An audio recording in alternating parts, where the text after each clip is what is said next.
MSNBC had on the viral woke Jubilee debater Amanda Seales, and I don't think I've ever seen someone embarrass themselves on live TV quite like this. Despite MSNBC being the wokest media outlet in the Democrat propaganda apparatus, the hosts of this interview are absolutely stunned by this woman's level of stupidity. But it's not just the stupidity. She's rude, she's aggressive, she's unapologetically ignorant. She's apprehensive. She's condescending. She's snarky. She's preachy. She's racist. She's a professional victim. She doesn't understand the concept of logic, nor does she understand the purpose of good faith debate. Her entire worldview is based on easily refutable falsehoods, and that's why her Jubilee debate went viral despite being someone nobody's ever heard of, and why her MSNBC interview goes equally as poorly. As always, like the video and subscribe to the channel. We are on the road to 400,000 subscribers. But let's start with this clip of her MSNBC interview,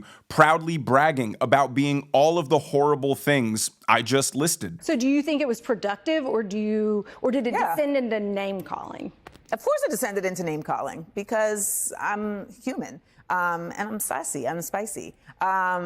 But now, the reason they asked her that question is because a common reoccurring theme on her Jubilee debate is one of the participants would start to destroy her in an argument. And instead of engaging on the logic or the substance of the argument, she would just resort to name calling or snarkily dismissing their argument as some sort of MAGA conspiracy theory. Even when the participant was referencing real statistics or real credible surveys or verifiable historical events. Every time they would debunk one of her fallacious claims, she would instantly just resort to the angry black woman stereotype. But now back to the MSNBC interview. Here she is speaking about these two particular debates and adding to the list of horrible things about her, her true lack of accountability. So I would say the most contentious point of agreement was that across all of the claims, because you have to make 4 claims, then you're debating things that are undebatable, but that's another combo for another time.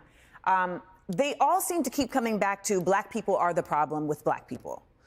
There was simply no concept of cause and effect, of the continued oppressive behaviors and legislation. You know, we just had Tremaine here 2 seconds ago talking about the ways in which we are still continuing to see systemic racism experienced across the nation. And they just failed to regard that as anything of impact. And it didn't matter how many examples I gave. I would say the surprise point of agreement was actually more of a surprise for them than me, because the last person, you argue a claim that they have, and they had a claim that black people should leave the Democratic Party. And I let him talk, and I let him talk, and then I said, I agree. And this is why I said at the onset of this episode, this woman's worst characteristic, in my opinion, is her desire to be a professional victim. Everything is the white man's fault. How dare you even suggest that black people should be held accountable for their own behavior? People like this thrive on the sympathy of others. They love other people feeling sorry for them. They relish in people telling them just how exceptional and special and amazing they are based on their skin color, because they're actually none of those things. And she's really upset at these other black people because they believe that they can achieve and succeed on their own merits. Think about how crazy that is, how self-destructive that is. How could an entire demographic of people ever be well off if they adopt that mindset in mass? Like the truly perplexing thing about black liberals conversing with black conservatives, and I've experienced this so many times. They look at the conservatives as disgusting race traitors simply because you believe in yourself, simply because you believe there are no systemic barriers holding you back. Or at the bare minimum, they're not as prevalent as they were 60 years ago or 100 years ago. We're looked at as evil, vile Uncle Toms because we acknowledge the reality that we've had a black president. There are black governors. There are black mayors. There are black congressmen. There are black doctors. There are black scientists. There are black engineers. There are black real estate investors. There are black billionaires. There are black movie stars. There are black musicians. There are black athletes. athletes. Somebody tell me where in American life it's impossible for a black person to succeed. And then when you tell them this reality,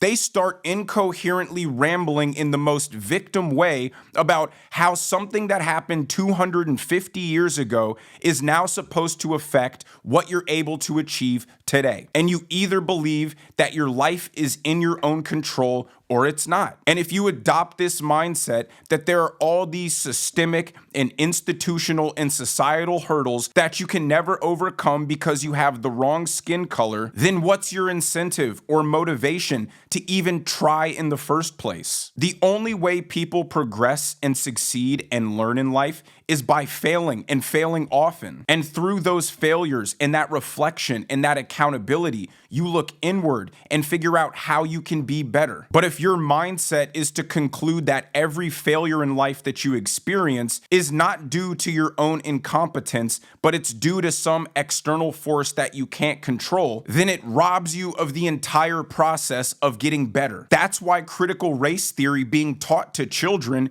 is so destructive and racist, especially to the black children. You are telling these kids who are just getting started in life with all these ambitions and aspirations and dreams that none of them are possible because of their skin color, even though that's not the reality they live in. You tell them they're inherently inferior to their white counterparts. What do you think that does to a 6 or a 7-year-old black kid who wants to be an engineer or a scientist? They start thinking that's an impossible dream for them to have because all of these people that they're relying on to guide them through life are telling them that it's going to be impossible because of their skin color. So all they have to look at are the famous examples of black people, which are musicians or athletes. And then they start looking at the two most unlikely career paths as their only means to become successful. I feel particularly passionate about that, so I'm sorry if I rambled there for a minute. But I just hate that people like this Amanda Seales are bashing other black people for having dreams and aspirations and believing that they can achieve them. She wants them all to be sad and miserable like herself. But now back to the MSNBC interview. Here she is describing herself as a revolutionary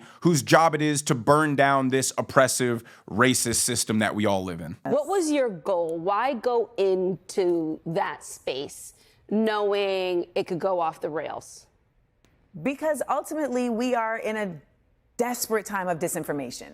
Like, I call this the age of idiocy, right? And we know that when it comes to the internets, when it comes to media, there really has just been a commitment to not telling whole truths. We know that when it comes to academia, when it comes to nonprofits, like, it's just not a truthful time. And I know that I'm OD truthful, which is why sometimes people have an issue.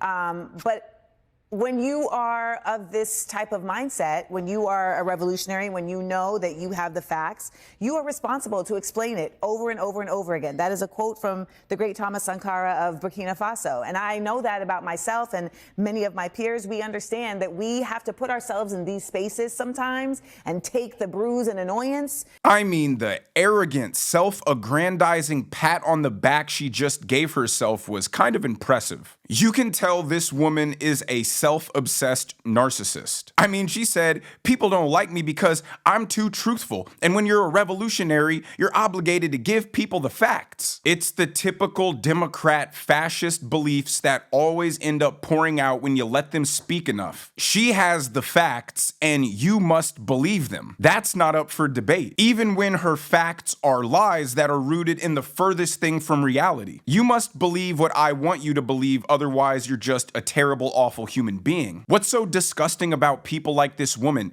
is they pretend that their mission is to help uplift the black community. But it's not. It's to maintain and advocate for a worldview that protects her own insecurities. She's an obnoxious, insufferable, unintelligent person who has no noteworthy skills or achievements. So the only way she's able to get praise and applause is by weaponizing white liberal guilt and pretending to be an oppressed victim at the hands of a racist system. She doesn't want other black people to achieve on their own merit, because then it destroys her worldview that it's impossible, it can't be done due to systemic oppression. It brings her face to face with the reality that she simply isn't good enough, which ironically, if she ever had that moment with herself, could inspire her to look inwards and figure out where she can improve. But because she's black and because she's a woman, she's perfect, she's special, there's nothing wrong with her behavior. She has a meaningless college degree, so you better get on your knees and start kissing her feet. And everything she says is an irrefutable truth, and if you dare to question it, you're a racist, you're a misogynist. But the last part of this interview is her saying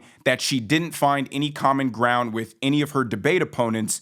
In fact, she moved further away from conservatives after this. Was there any moment in that debate where you moved from where you were going into it in a direction one way or the other? Did anything... I moved further away from them. Either further away? That's the only thing. It was like this. That's like, it, the whole oh my time. gosh.